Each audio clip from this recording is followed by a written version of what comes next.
Ahora sí, buenas tardes. En el día más frío del año, o uno de los días más fríos, hemos sentido el calor de Dios en este tiempo de alabanza, de adoración, hermoso tiempo.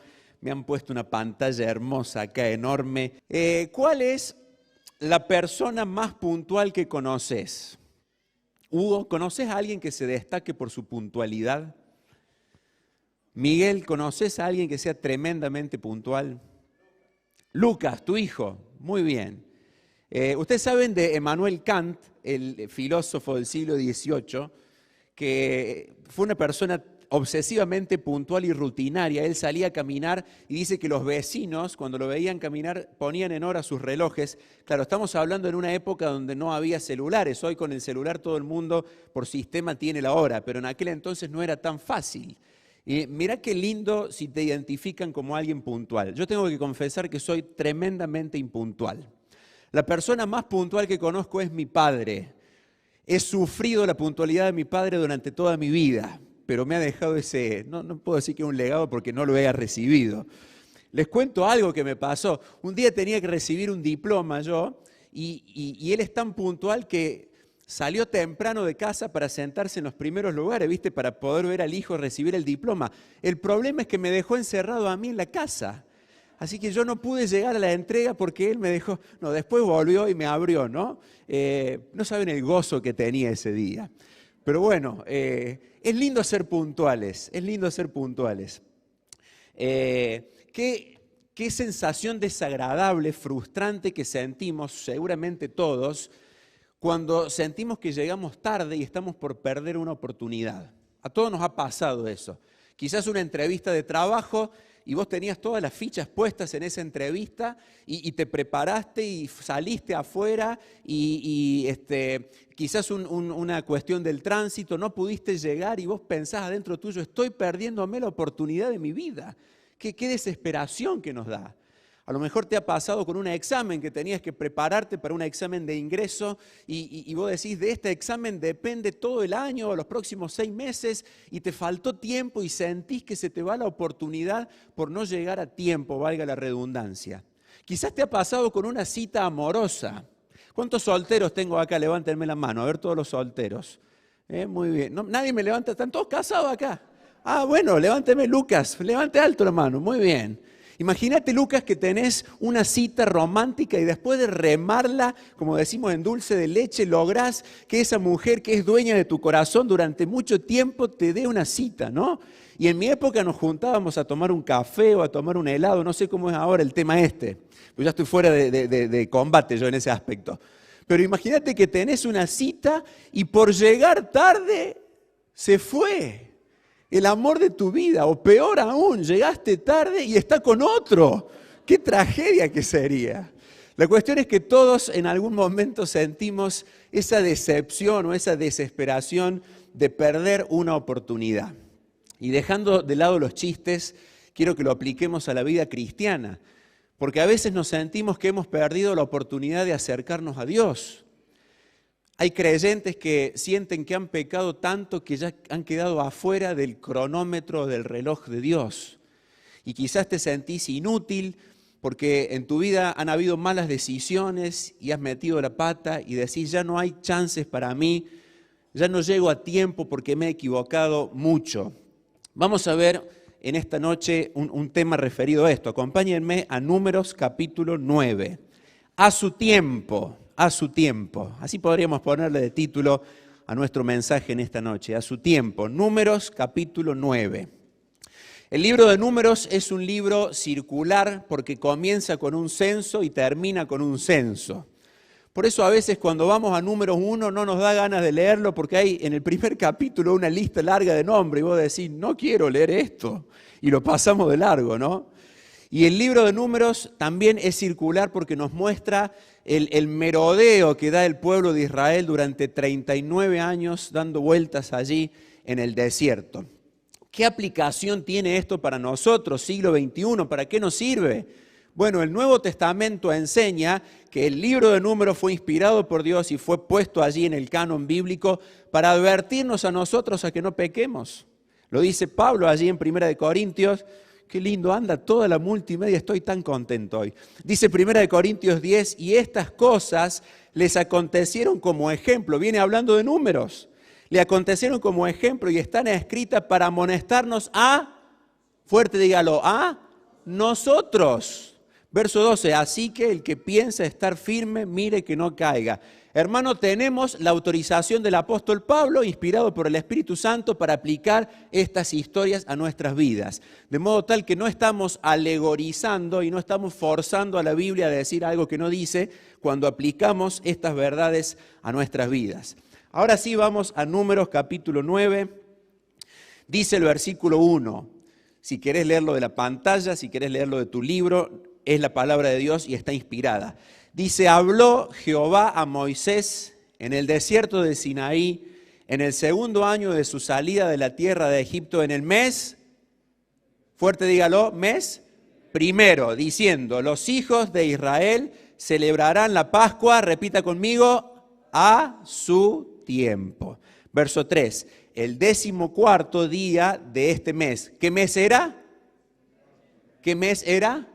Mes primero. Entre las 2 tardes la celebraréis, repita conmigo, a su tiempo. Conforme a todos sus ritos y conforme a todas las leyes la celebraréis. Y habló Moisés a los hijos de Israel para que celebrasen la Pascua. Verso 5, celebraron la Pascua en el mes primero, a los 14 días del mes, entre las 2 tardes, en el desierto de Sinaí, conforme a todas las cosas que mandó Jehová a Moisés, así hicieron los hijos de Israel. Pero, verso 6, qué interesante que son los peros de la Biblia siempre. Pero hubo algunos que estaban inmundos a causa de muerto y no pudieron celebrar la Pascua aquel día. Y vinieron delante de Moisés y delante de Aarón aquel día. Y le dijeron a aquellos hombres, nosotros estamos inmundos por causa de muerto. Lea conmigo la pregunta. ¿Por qué fuerte lea conmigo, ¿por qué seremos impedidos de ofrecer ofrenda a Jehová a su tiempo entre los hijos de Israel? Verso 8, leo yo. Y Moisés les respondió, espérenme y oiré lo que ordena Jehová acerca de vosotros. Y Jehová habló a Moisés diciendo, habla a los hijos de Israel diciendo, cualquiera de vosotros o de vuestros descendientes, fíjate, Dios dice, esta ley la pueden seguir para adelante la descendencia. Cualquiera de vosotros o de vuestros descendientes que estuviere inmundo por causa de muerto o estuviere de viaje lejos, celebrará la Pascua a Jehová. ¿Cuándo lo va a celebrar? ¿En el mes? ¿Qué había dicho antes Dios? ¿En el mes? ¿Y ahora qué está diciendo? ¿En el mes? Segundo la va a celebrar a los 14 días del mes, entre las 2 tardes la celebrarán con panes sin levaduras, etcétera. No dejarán del animal sacrificado para la mañana, etcétera. Verso 13, mas el que estuviere limpio y no estuviere de viaje, si dejare de celebrar la Pascua, la tal persona será cortada de entre su pueblo, por cuanto no ofreció a su tiempo la ofrenda de Jehová, el tal hombre llevará su pecado. Habían salido de Egipto, vuelvo para atrás, habían salido de Egipto hace exactamente ¿cuánto? 1 año, y estaban celebrando la primera Pascua. Siempre el primer aniversario es muy especial. ¿Viste? Cuando te casás, el primer aniversario lo celebrás, y del segundo aniversario y lo celebrás también. Y el 5º aniversario, bueno, ya te vas olvidando. Y el 10º aniversario, y ya después 20, 30 años de casado, ya te vas olvidando, ¿no? Pero hay que mantener la llama encendida ahí. ¿Cuántos tienen menos de 1 año de casado? A ver, la Marce, muy bien. ¿Alguien más? Bueno, hay que formar nuevas parejas en Rincón, ¿eh? Hay que proliferar el amor. La cuestión es que estos israelitas tenían allí todavía muy fresco el aroma de la libertad. Como cantábamos recién a pedido de Waldo, hay libertad. Tenían todavía en su retina la salida de Egipto. Escuchaban todavía en su memoria el crépito de los carros de Faraón que se estaban inundando 1 año atrás, exactamente 1 año atrás, en el Mar Rojo. Y allí estaban estos hebreos celebrando la primera Pascua. Fíjate que Dios le dice, a su tiempo vamos a celebrar la Pascua. Verso 2, los hijos de Israel celebrarán la Pascua a su tiempo.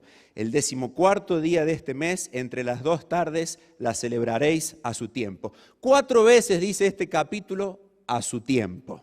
Es el capítulo de la Biblia donde más veces repite esta frase.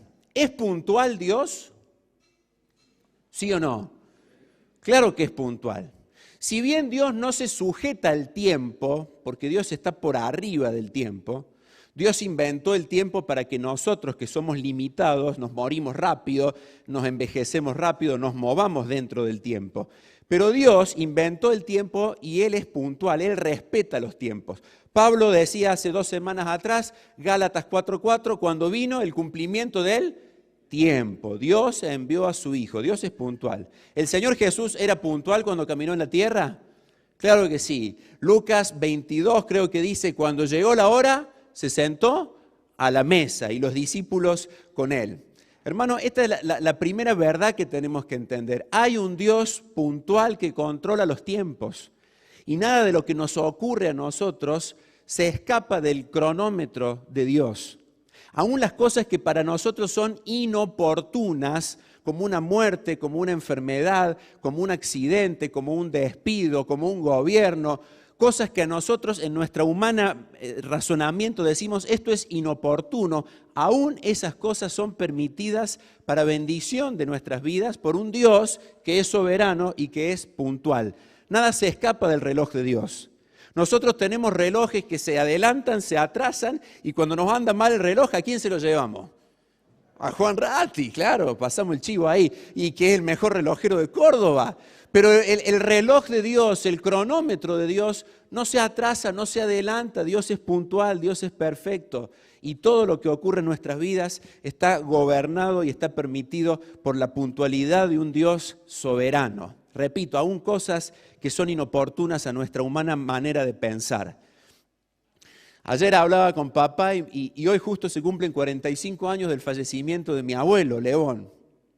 Y él me decía a la noche, muy tarde veníamos hablando, y él me decía, tenía tantos planes, tantos proyectos yo, y me faltaban 2 meses para recibirme, y quería hacer una especialidad en medicina, y todo cambió.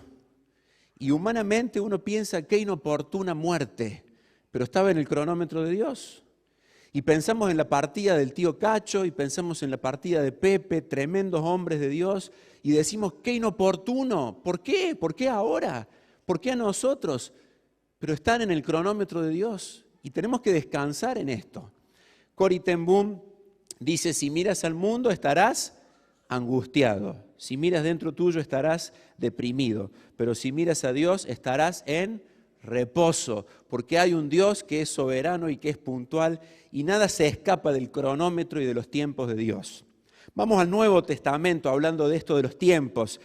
Arroja más luz el Nuevo Testamento. Dice Efesios 5:15, mirad pues con diligencia cómo andéis, no como necios, sino como sabios, aprovechando bien el tiempo, porque los días son malos. Ahí la palabra griega es kairos. ¿Qué es kairos? Es un momento específico. Es un tiempo que empieza y que termina. Es una oportunidad que tiene principio y que tiene final. Esto es kairos. Pablo dice hay que aprovechar las oportunidades. Pablo inspirado por Dios, ¿no? Hay que aprovechar las oportunidades. Hermanos, en la línea de tiempo de nuestra vida, Dios abre kairos, Dios abre puertas, Dios abre oportunidades. Y vos y yo tenemos que usar esas oportunidades para bendecir a Dios y para bendecir a los que nos rodean. Para eso estamos puestos. Dios preparó obras de antemano para que andemos en ellas. Esto es kairos, oportunidades específicas que tienen un inicio y tienen un final. ¿Cuántos son padres acá? Salúdenme todos los padres. Muy bien. Dios te da el kairos, la oportunidad única, limitada, de disfrutar de tus hijos hoy. Y los vamos a tener 20, 25, y ojalá que Cristo venga antes que se hagan adolescentes, y si no viene, los vamos a tener 20, 25 años, y el tiempo se terminó y la puerta se cerró. Entonces disfrutá a tus hijos, marcales el corazón, aprovechá ese kairos específico que Dios te da para inculcar conceptos de Dios en sus corazones. Porque el tiempo se cierra, la puerta se cierra. ¿Cuántos son maestras de escuela dominical? A ver, levántenme, salúdenme todas las maestras de escuela dominical. Muy bien. Dios abre kairos cada domingo, abre puertas. Y vos tenés al frente niños y podés marcarles el corazón. Y ese niño un día creció y no vino más. Y ese niño un día los padres no lo mandaron más. Aprovechá hoy ese tiempo, esa oportunidad. Aprovechá el tiempo. Hagamos las cosas a su tiempo, ¿sí? ¿Cuántos son líderes de hados, de pre, de jóvenes? Cada viernes, cada sábado, Dios te da un kairos, una oportunidad única y tenemos que aprovecharla porque son limitadas. Actuemos a su tiempo, como dice allí Números capítulo 9. Allí está el pueblo de Dios celebrando la primera Pascua. Hace un año atrás exactamente salían de Egipto y ahora están allí celebrando y tenían un tiempo específico marcado por Dios. Y tenían una directiva específica marcada por Dios. Pero entra un problema en la cuestión. Entra un problema. Mirá. Pero hubo algunos que estaban inmundos a causa de muerto y no pudieron celebrar la Pascua aquel día y vinieron delante de Moisés y delante de Aarón aquel día. Fíjate, 2 veces repite, hay mucha referencia a tiempo en este capítulo. Y le dijeron, verso 7, aquellos hombres, nosotros estamos inmundos por causa de muerto. Leemos todos juntos la pregunta, ¿por qué seremos impedidos de ofrecer ofrenda a Jehová a su tiempo entre los hijos de Israel?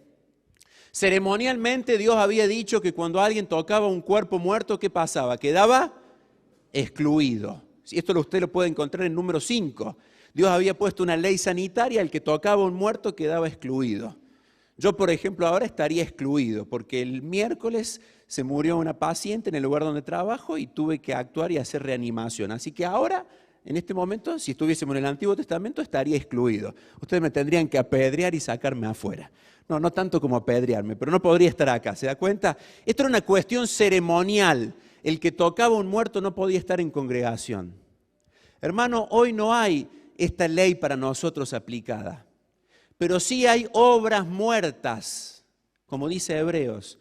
Hay obras muertas que nos pueden descalificar de adorar a Dios y de servir a Dios como Dios merece que sirvamos. Como decíamos al principio, hay cristianos, hay hijos de Dios que por sus pecados, por sus malas decisiones, y nos ha pasado a nosotros, a todos, por malas decisiones sentimos que estamos excluidos de Dios. Y literalmente estamos, no digamos eliminados, la salvación no se pierde, eso lo sabemos, pero sí estamos marginados en el servicio y en la adoración de Dios del modo, de la manera que Dios se merece. ¿Se acuerda de Esaú? ¿Tenía privilegios de Esaú? ¿Qué privilegios tenía? Primogénito. Para aquel entonces, en aquella época, era un tremendo privilegio familiar y espiritual. ¿Y qué hizo Esaú? Menospreció la primogenitura, la vendió por un plato de comida, lo conocemos. Y luego dice la Biblia que buscó recuperarla con lágrimas, pero quedó afuera del tiempo de Dios, quedó apartado de los planes de Dios. ¿Se acuerda de Sansón? ¿Tenía privilegio Sansón? Tremendo hombre de Dios, nazareo, escogido por Dios. Dios le dio una fuerza sobrenatural tremenda para rescatar a su pueblo de los filisteos, pero vivió en mediocridad espiritual, fue un carnal bárbaro. ¿Y cómo terminó? Sirviendo de payaso, de juguete delante de los filisteos, perdió los ojos, terminó preso. ¿Se da cuenta? Perdió los planes, se salió del tiempo, se salió del cronómetro de Dios. ¿Se acuerda de Saúl? El rey Saúl, ¿tenía privilegios? Claro que sí, Dios lo había señalado para ser rey, pero no estuvo a la altura de las circunstancias. Metió la pata, un carnal tremendo, como peor que Sansón. ¿Y cómo terminó? Desechado por Dios. Hermano, lo anoté acá. Persistir voluntaria y reiterativamente tomando decisiones contrarias a la Biblia nos llevará inevitablemente a perdernos los planes originales que Dios tenía para nosotros. ¿Dios es soberano? Claro que sí, eso no está en discusión. ¿El hombre tiene libre albedrío? Sí. ¿Dios tiene planes para nosotros? Sí. Si yo vivo en carnalidad, ¿me puedo perder de esos planes por mi libre albedrío? Sí, claro que sí. Hay ejemplos. Pablo mismo lo dice, no vaya a ser que yo habiendo sido heraldo termine siendo desechado, descalificado. ¿Se da cuenta? Y él no estaba hablando de perder la salvación, estaba hablando de perder la aprobación de Dios. Y hay ejemplos en la palabra de Dios. La santidad es cosa seria. Estos estaban eliminados. Dice la pregunta, ¿por qué seremos impedidos de ofrecer ofrenda a Jehová a su tiempo entre los hijos de Israel? Venían con un clamor delante de Dios. No querían perdérselo. Era la primera Pascua, no querían perdérsela. Es como cuando hay un casamiento, ¿viste que hay un casamiento y está toda la iglesia invitada? ¿Viste? Y no te llega la invitación tuya y vos decís, bueno, ya va a llegar, en algún momento tiene que llegar. Y no te llega y te sentís, bueno, no sé si te ha pasado o no, pero te sentís excluido, excluida. Esto le estaba pasando a estos pobres hebreos. Se sentían excluidos porque estaba todo el pueblo celebrando y ellos habían quedado marginados. Avanzo, no me quiero demorar. ¿Cuántos vieron los 10 mandamientos con Charlton Heston? Levanten la mano. Todos los viejos, ¿no? No, los jóvenes, es muy buena la película, es muy buena. Dura como 5 horas y media. Tenés que ir 8 veces al baño en el medio, pero es buenísima. 3 horas dura. Es muy buena. Después a los chicos jóvenes que no la han visto, muy recomendable. ¿Está en Netflix esta? No sé si estará en Prime Video, en alguna tiene que estar. Fíjate, estos 2 versículos nos hablan tanto del liderazgo espiritual. Estos 2 versículos puestos ahí en Números 9 nos hablan tanto del liderazgo espiritual. Dice, y Moisés les respondió, esperad y oiré lo que ordena Jehová acerca de vosotros. Y Jehová habló a Moisés. Mire, 4 puntos del liderazgo espiritual, hermano. Podemos profundizar acá, pero 4 puntitos. El pueblo busca a Moisés por una necesidad puntual. Tenemos un líder que está cerca del rebaño. ¿Van siguiendo allí el cartel? Síganlo, punto número 1. El pueblo se acerca a Moisés con una necesidad y hay un líder que está cerca del rebaño. 2, Moisés va delante de Dios. Es decir, el líder no solamente tiene que estar cerca del rebaño, tiene que estar cerca de ¿quién? De Dios, es fundamental. Verso 3, Dios responde a Moisés. ¿Conoció líderes o se acuerda de líderes en la Biblia que le preguntan a Dios y no reciben respuesta? ¿Hubieron? Un montón. Recuerde Saúl, por ejemplo, desesperado para ver si tenía que ir a pelear o no, y fue a la divina y lo buscó a Samuel, que ya estaba muerto, y Dios no le respondía. Pero ¿por qué este líder recibe respuesta de parte de Dios? Porque es un líder aprobado. ¿Se da cuenta? Mucho que hablar acá de liderazgo espiritual. Y en cuarto lugar, Moisés vuelve al pueblo con respuestas de parte de Dios. Un líder que recién ahí, después de 1, 2, 3, tiene autoridad de parte de Dios. Esto para aplicar, hermano, en nuestras áreas de trabajo. Levántenme la mano, salúdenme todos los que están como líderes de algún área. Salúdenme, todos los líderes. Todos los colaboradores de algún área, salúdenme. Muy bien. Todos los ancianos, salúdenme. Los diáconos, los cercanos, los más o menos cercanos, los lejanos. Bueno, todos. Todos los que estamos sirviendo en algún área. Hermano, aplicar esto. Número 1, cerca del pueblo, cerca del rebaño. Y también cerca de Dios. Fíjate que 1 y 2 no son fáciles de cumplir, porque demandan mucho tiempo. Pasar tiempo con el rebaño, pasar tiempo con Dios, nos consume la vida, pero hay que estar. Para ser buenos líderes espirituales hay que estarlo. Tercero, un líder aprobado por Dios. Y en este punto agrego esto, mira, si tu vida íntima no está al nivel de tu ministerio, pronto tu ministerio estará al nivel de tu vida íntima.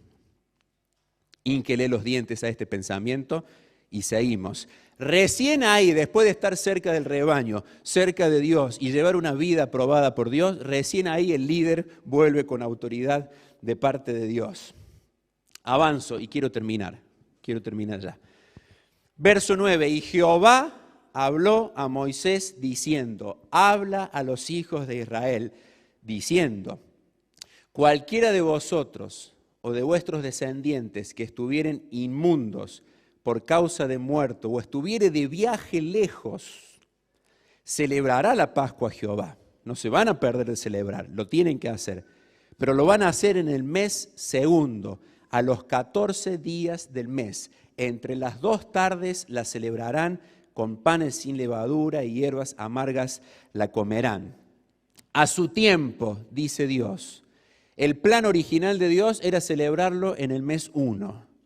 Pero después del planteo de estos hombres que venían inmundos y estaban lejos, Dios dice, Moisés, que se queden tranquilos porque vamos a extender los tiempos, vamos a extender la gracia. Los que están descalificados, los que están lejos, que se queden tranquilos, van a poder venir a adorar en el mes segundo. Vamos a dar una prórroga en las condiciones. ¿Podemos decir que Dios hace una enmienda a su ley acá? ¿Sí o no? ¿Y cómo es? ¿Dios cambia o no cambia? Amplía, dice. Bien jurídico el detalle ahí, muy bien. ¿Necesita Dios cambiar o ampliar sus leyes originales? Mira, en toda la Biblia hay una tensión, por así decirlo, entre estos dos atributos de Dios. Dios es inmutable, Dios no cambia. Su persona es igual, sus leyes son iguales, su palabra es igual, sus requerimientos son iguales, Dios no cambia. Pero también ese Dios que no cambia es un Dios que tiene emociones. Es un Dios que ama, es un Dios que se entristece, es un Dios que se alegra, ¿sí o no? ¿Lo dice la Biblia? Claro que sí. Y toda la Biblia nos muestra esa tensión. Incluso los teólogos no se pueden de acuerdo. Unos hablan de la inmutabilidad de Dios y la implausibilidad de Dios y que Dios puede cambiar Dios y puede emocionarse y unos dicen que sí, otros que no. Hermano, Dios no cambia, es eterno, es el mismo ayer y hoy por los siglos. Pero es un Dios sensible a nuestras necesidades y a nuestros problemas. Y se entristece cuando pecamos y nos levanta cuando caemos. Este es el Dios en el que confiamos. ¿Se da cuenta? Esto es gracia. Esto es gracia. Dios no bajó los requerimientos de la santidad, hermanos. La santidad es cosa seria para Dios. Pero Dios provee un medio sobrenatural para satisfacer su santidad. Hablaba el recién de la gracia. Me gustó esta definición de gracia. Mirá, es un medio sobrenatural por el que un Dios santo recibe a pecadores sin rebajar las exigencias de su santidad. ¿Se da cuenta? Esto es gracia. Dios nos recibe, Dios sigue siendo santo, pero nos amplía los límites, por así decirlo, de su misericordia. Tremendo. Termino ya. 700 años después de esta historia que vemos nosotros, se levanta un rey en medio de una decadencia moral del pueblo de Dios. Había inmoralidad, el pueblo le estaba dando las espaldas a Dios y se levanta el rey Ezequías. Y el rey Ezequías tuvo un corazón perfecto para con Dios. Y lo primero que hace Ezequías le dice, yo quiero celebrar la Pascua. Y se da cuenta Ezequías que el pueblo estaba en cualquiera y los sacerdotes estaban en cualquiera. ¿Y qué hace Ezequías?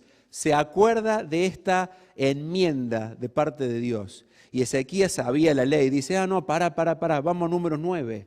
Y Ezequías dice, vamos a celebrar la Pascua, pero no en el mes primero. Lo vamos a hacer en el mes segundo. ¿Y qué hizo?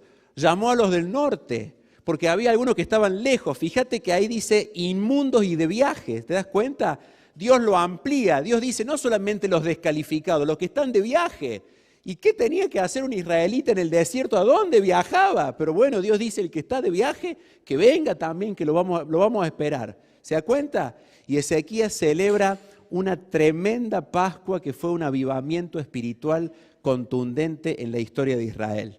Usted sabe que en esa Pascua de Ezequías vienen los del reino del norte también, porque esa es la influencia, ¿no?, que hace la gracia de Dios. Y allí está la gracia de Dios. Y 700 años después de Ezequías ya estamos en pleno Nuevo Testamento. Y estamos en pleno ministerio del Señor Jesús. Y el Señor Jesús nos cuenta parábolas. ¿Y cuál es la parábola más famosa del Señor Jesús? ¿Cuál es la parábola más famosa de Cristo? ¿Cuál? El hijo pródigo. Conocemos la historia del hijo pródigo. Y el Señor Jesús nos cuenta que había un hijo que tenía estas dos características, mirá. Tenía estas dos características el hijo pródigo, inmundo y de viaje, lejos. ¿Te das cuenta? Se había apartado, estaba en la provincia apartada y también estaba manchado, estaba lleno de culpas. Y allí está el hijo pródigo, con esas dos características. Pero un día toma la decisión de volver a los brazos del Padre. Me encanta este término y con esta palabra termino. Dice Jesús, no muchos días después, juntándolo todo, el hijo menor se fue lejos a una provincia apartada y allí desperdició sus bienes viviendo perdidamente. Estaba lejos y estaba manchado, viviendo perdidamente. Esta palabra en griego aparece una sola vez en la Biblia, perdidamente. La palabra es azotos, a negativo. Usted sabe que la letra A en griego es no. Sotos, salvación. No salvación. ¿Sabe lo que está diciendo allí? Que el hijo pródigo vivía de una forma no salvable, sin esperanza de salvación. Y me pone la piel de gallina cuando lo pienso. Era un tipo que humanamente no tenía chances de alcanzar la salvación de Dios. Era insalvable. Y yo sé que acá hay personas que pueden sentirse insalvables, porque han pecado tanto, han desobedecido tanto, y quizá venía a la iglesia y no te perdés las reuniones, pero tenés el corazón gélido, lejos de Dios. Y mirás tu vida y decís, soy insalvable. A lo mejor alguien de los que me está viendo por las redes piensa en su matrimonio y dice, es insalvable. O piensa en sus hijos y dice, vive de una forma donde ya no hay esperanza de salvación. ¿Nos ha pasado esto? ¿Sabe las veces que me he sentido insalvable, hermano? Lejos de Dios, con el corazón helado y a veces leyendo rutinariamente la Biblia, pero sintiéndome en la provincia apartada, sintiéndome insalvable. Todos conocemos la historia del hijo pródigo, ¿no? Volvió a su casa y ese que un día era insalvable terminó siendo abrazado con los brazos de gracia y de amor del Padre. ¿Sabe por qué? Porque no hay nadie insalvable cuando vuelve a la casa del Padre con un corazón arrepentido. No hay nadie insalvable cuando vuelve a casa con un corazón arrepentido. Quizás estás cerca del Señor. Hermano, recordá y reconoce que todo lo que ocurre en tu vida está cronometrado por el reloj celestial de Dios. Nada es inoportuno. Si sos líder, hermosas las nenas, si sos líder, si sos colaborador, si estás sirviendo, déjala, no pasa nada. Si estás sirviendo al Señor, el modelo de liderazgo bíblico, un líder entendido en los tiempos como lo fue Moisés. Y si te sentís insalvable, si te sentís lejos, recordá que en el cronómetro de Dios siempre va a haber tiempo para un hijo que vuelve arrepentido. Amén.